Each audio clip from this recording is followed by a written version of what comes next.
Kia ora and welcome. Today I have invited Rabbi Dean Shapiro to a Zoom recording for a broadcast. Rabbi Dean, a warm welcome and hi to our radio program. Thank you so much. I'm glad to be with you. Rabbi Dean Shapiro is the rabbi of Beth Shalom Jewish Progressive Synagogue in Auckland. In addition to serving the Beth Shalom community, Rabbi Dean is also involved in the Joseph Project for the Global Future, a training ground to prepare clergy people to lead their communities through climate change and crisis. Rabbi Dean, you are a rabbi of the Jewish Progressive Synagogue in Auckland. For our listeners who are not so familiar with Jewish communities, could you explain to us what it means, the progressive Judaism? What is it? Absolutely. So, when we say that we are progressive Jews, I hope someone will hear first that we are Jewish. We are part of the global Jewish community and of the flow of Jewish history. People who are progressive Jews are fully and completely Jewish. At the same time, because we are progressive, that signals that we acknowledge that Jewish culture has evolved over time. In fact, it is that evolution that is the core of our resilience that has allowed us to be an ancient people all the way through to being a contemporary people. The Judaism we practice is not the same as the Judaism of 200 years ago or 2,000 years ago or 3,000 years ago. As culture changes, as time changes, our Judaism evolves with it, which is to say that as modern people, we acknowledge certain truths about the ways we live. We live in integrated societies, next door neighbors to people who aren't Jewish, who are our neighbors, who are our friends, who are our family. We live alongside technology and understand that that is both a blessing and a curse, but it is part of our life and how we live. We accept the absolute equality of all sexes and genders, and do not say that certain roles within Jewish life or synagogue life are reserved for certain groups of people and not for other groups of people. Those and at the core of all of this is a belief in personal autonomy, by which I mean that the individual has the right to decide what's right and true for their own life, rather than deferring to the rabbi or the text as holding authority over them. So, as a progressive rabbi, I am a guide, a help, a support for people as they are making choices about their life, but I don't dictate to them what they can or cannot do. And that is one of the primary distinctions between us and Orthodoxy. Who holds the authority, whether it's the individual who holds the authority, or the rabbi, or the text. As progressive Jews, we hold with Rabbi Mordechai Kaplan that the tradition has a vote, but not a veto. We get to decide what's right for ourselves, for our community, and for us as individuals. I will also add that both progressive Judaism and Orthodoxy are responses to modernity. Jewish people lived very different lives as pre-modern people, in that we were severely limited in the social roles that we could play. So that when modernity came and emancipation came and Jews were released from the ghetto and allowed to go to university and hold any jobs, it makes sense that Judaism evolved in that moment. And progressive Judaism was one of the ways that it did so, which is to say, to embrace modernity and to integrate it with the way we live as Jews. Thank you very much for this explanation. I really appreciate that. Oh, And absolutely. I think that it's important that we know what we are talking about, and because of what we are going to say now, the Joseph Project for the Global Future. You are directing this project, and I've never heard of it, so I'm very interested in learning more about it. And yes, please let us know what it is. Well, it's a very small project. I'm not surprised that you hadn't heard of it before. It's really an initiative that was born from my frustration and optimism. As the rabbi of a synagogue in Phoenix, Arizona, in the United States, I found myself getting more and more dismayed, especially because we know what's going to happen to the climate and to human life as climate change becomes climate crisis.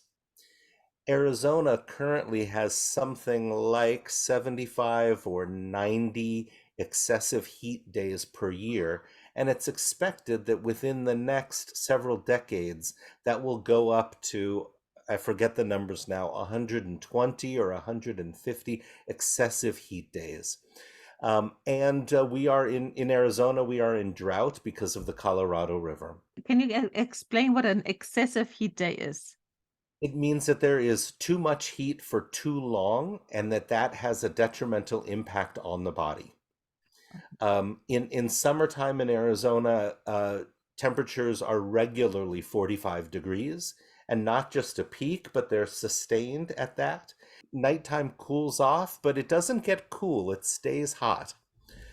So if people don't have air conditioning, or if they have to work outside, or if they are vulnerable in any way, including being elderly, being children, having conditions, certain conditions, they are really at risk from all sorts of health-related conditions that are exacerbated by the sustained high heat. Mm. And part of my job, a wonderful part of my job, is to welcome new babies and to bless them and give them their Hebrew name. And if they are a boy, to be part of Brit Milah, ritual circumcision. And this is wonderful. But time after time, I would hold that little baby, and the whole family was beaming with joy, of course. But I tried to think ahead to when that baby was 40 years old or 50 years old or 60 years old. And knowing that if they stayed in Arizona, they would be experiencing times of difficulty, um, uh, perhaps extreme difficulty, I realized it was not enough just to say, have a wonderful life. We love you. And so I thought long and hard about how I would acknowledge the reality, not the expectation, not the fear, but the reality that children born today are going to experience the difficult side of climate change. And so I thought about how I could refocus that ritual to remind parents that they have an extraordinary obligation to raise this child to be part of the solution, to play some small role to make the world better. And then I had a sabbatical coming, and I thought, okay, climate is the number one issue that is confronting us. It is a moral issue, it is an economic issue, it is a theological issue. I've got some time to think deeply about what this means. And I looked for retreat programs and teachings and books, and I didn't find too much. I certainly found Jewish organizations that were working on climate mitigation, meaning that they were trying to lobby the government to enact better policies, working with corporations to do the same, all good work. But as a clergy person, I recognize that I have a distinct role as the leader of a local organization, and there was really nothing sustained for me to develop those skills. There was a weekend for clergy with farmers here, or I could go to New York to hear a lecture there, but it wasn't enough for me, especially given the gravity of the situation we're facing. So I approached a couple organizations and I said, hey, could we start something like this? And they said that would be a great idea, but we're not the right place for it. for all sorts of good reasons. And I got frustrated, and then I got optimistic, and I said, well, then let me try. Let me see what I can do. And so I am working to launch a training program for clergy people of all faith traditions, certainly not only Jewish. This is a global situation, and we need to work together to help clergy people get ahead of the curve to the extent that we can. To think, as I say, theologically. What do you say on the Sunday after your town's been flooded? What do you say, what do you preach? What do you tell people? Or when a 5-year-old or a 75-year-old says to you, Rabbi, why did God do this? You need to have an answer. And so we need to spend some time thinking about it, but not just theologically, also organizationally. We have a structure, a synagogue, a church, a mosque, a temple with resources. Can we partner with the Red Cross or disaster relief agencies to help them anticipate when there are disasters of one form or another? We are a community that speaks the same language, both literal spoken language, but also symbolic language that knows the same stories. How can we use that reality to educate one another, to train one another? We have physical plants, buildings, and grounds. How can we use those to uh, to withstand what's coming better, and to teach people what's possible for them? It's also a very climate change is global, but it's also extremely local. What will happen in Phoenix, Arizona is not what will happen in Auckland, New Zealand. So it doesn't make sense, I don't think, for Judaism as a whole, not that there is such a thing, but the church as a whole to make policies. It's each local place that needs to adapt and figure out what's next. So that's what I've been working on. I have been very pleased to be working with an American organization called Blessed Tomorrow. It's part of Eco America, an ecological focused organization.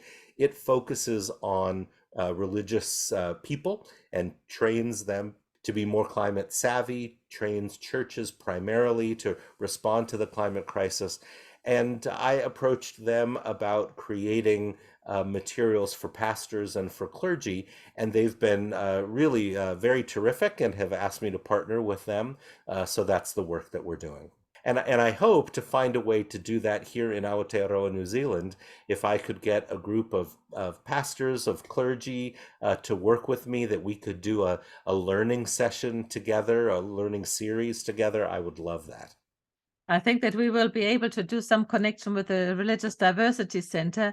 And we had about 2 years ago, we had a series of 6 hui together with Religious Diversity Center and Auckland Emergency Management to look at Yep. how can we support the communities, how can the communities work together in case of an emergency. And as I understand, you're not looking at advocacy work, which is also important, but you're looking at what do we do when it happens, and so how can we mitigate the changes? Well, all of that is it is all part of it, right? Disaster relief is vital, and we need to think about our physical plant and how can we be ready for when disaster strikes, when the cyclone strikes. Is there something we can do now to be ready to house people who need it? Can we store emergency supplies? Are we the right place for that so that they are accessible when they're needed? That is all true. But I'm also thinking about things like this as we talk about the physical plant, the building and the grounds. What should the landscaping be?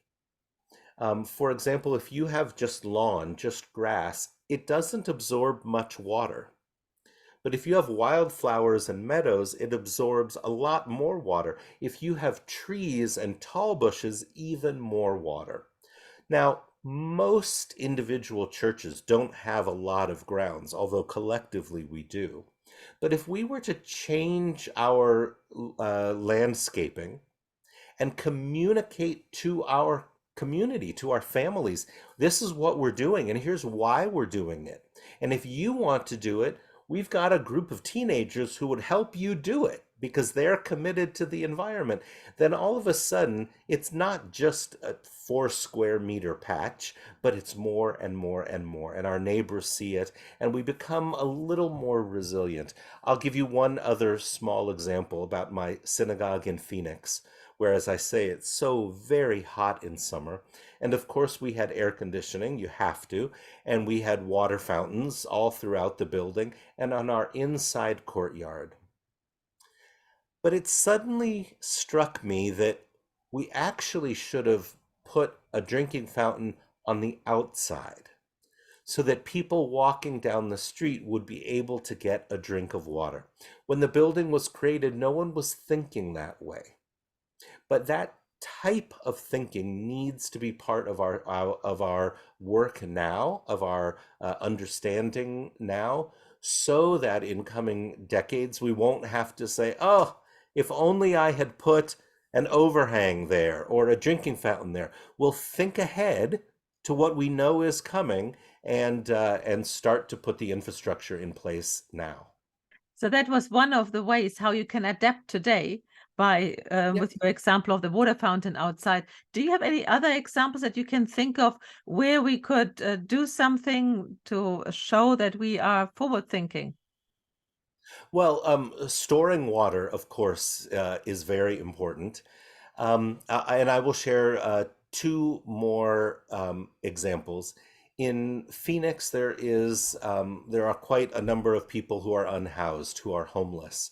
And the local churches and synagogue, we were part of this, had a housing program where homeless people knew that on Tuesday night they could sleep here, on Wednesday night there, and they would be fed. That's not unusual. That's a beautiful thing. But the churches and synagogue and mosque got together to buy a mobile shower facility that would go to the parking lot of every church on this night or that night, and so people could get a shower as well. Well, as climate gets worse, and as crises come and people are kicked out of their houses, whether for 2 nights or 2 months or longer, what are they going to need? They're going to need food, they're going to need clothing, but you don't always stop to think that they're going to need a shower. So if I were to build a new building now, I would want to create some shower facility. It doesn't have to be flash or private, one person, but I would want to take that into account now. The other thing that I am aware of here is, of course, the rain. And Mhm. as lovely as it is to have outdoor space, I would want the capacity to put a roof over it. One, so that we could use the space in winter, right? That would be a good thing. But also, if I have people who are suddenly without a home and I need to find them a dry place, I want to have more dry place to provide for them. Those are the types of things that we can think about in terms of physical plant. The stories we tell, the wisdom we transmit from generation to the next, this is part of it also. You're talking about clergy and you're talking about faith-based communities. How could our adaptation as people of faith be beneficiary for the wider community? So you gave some very practical examples, but what you just mentioned could be done by any building. You could have Uh, a fountain outside, you can have a shelter outside, but what can the faith communities do that is beyond what anybody else can do? Beautiful question. First, I will say that there is something special about a faith community or community center providing facilities like this, and that is that we are incubators and seeders. Seeders, which is to say that the 50 or 500 families that are part of that community see the project, understand the benefit because they listen to the rabbi or pastor, they pay attention to what she has to say, and then they might go home and do it themselves, and then their neighbors might do it. So by changing the landscape at a church rather than, say, a business center, we have people who are invested in it and who might bring the ideas from place to place. So that is one place. But another is that climate change and crisis is going to raise for us substantial issues of justice and equity. How do we look after vulnerable people? What are our obligations one to the other? When resources are limited, how do we share them? Well, as religious people, we are heirs to great wisdom, to traditions of discussions of questions just like this, because our ancestors have gone through times of want and times of need, and they blessed them, wrote down their experience, they recorded that wisdom and pushed it forward to us, knowing that sometime it would be needed and now's the time. So by asking ourselves the moral question, by tuning our moral reasoning, we and our children will be better citizens of a more unjust future because we will be beacons of justice at that time. But you can't just instantly get it right. You have to role play and hear the stories and absorb the symbols so that you're well equipped when the time comes. I like the fact that you are referring also to the memory and of the history, because I just think the Jewish communities and the Christian communities, we're going now through a time where we talk a lot about memory and about our history of our faith. So that really connects, and what can we learn out of the history? Because it's not just for the books. Absolutely. I will just tell one brief story, the Talmud. So we're talking now 1800 years ago, tells the story of two men who are in the wilderness when they realize they only have one skin of water and it's not enough for both of them to get to the city. And it asks the question, what do you do with limited resources? How do you think about how to use them?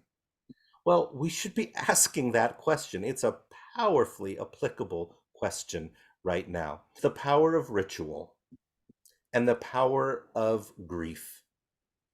Many of us are feeling the sadness of knowing that this beautiful way of life we have been living is changing. And many of us feel a responsibility for that. And so it is appropriate to lament. Now, lament, the expression of grief and loss, is not a big part of Western society today. We are focused on amusement and consumership and youth. Well, our religious traditions know how to beat our chest, how to create space for us to name our hurts and our losses. And I think that that skill, that liturgical space, that ritual space is going to be more and more necessary in the coming decades. I think that that's absolutely right.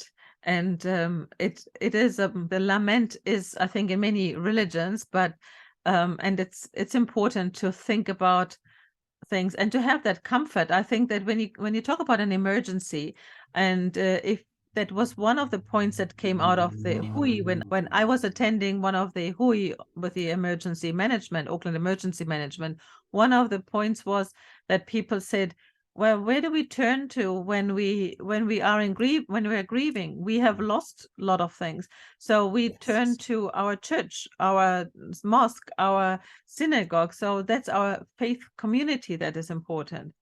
But I just thought of that quote by Antoine de Saint-Exupéry, who said, "We do not inherit the earth from our parents, we borrow it from our children." And I think that's a quote that you can identify with, isn't it? Absolutely so. In fact, my sermons these last High Holy Days, the Jewish New Year and Day of Atonement, were about how to be good ancestors.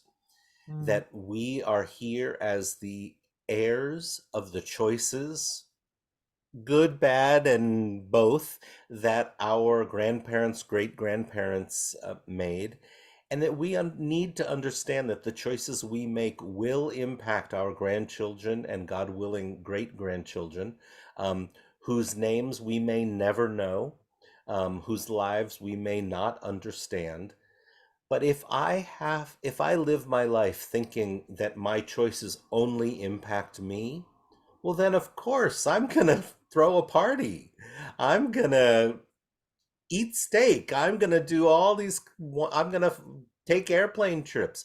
But if I pause and say, you know that steak you're eating? If you eat that, your grandchildren will go hungry Yeah, even a little bit. The soil won't produce as well for them. I don't mean specifically this for yeah, that. You're having a negative impact, not on the unknown, unnamed future, on your grandchildren, your great grand. Well, that gets me thinking, and puts me in different relationship to the future.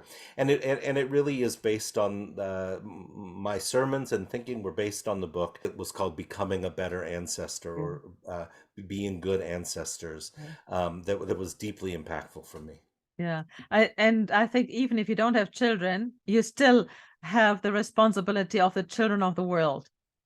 Yeah, These are metaphorical descendants. We yeah, understand as adults that we are responsible for all children.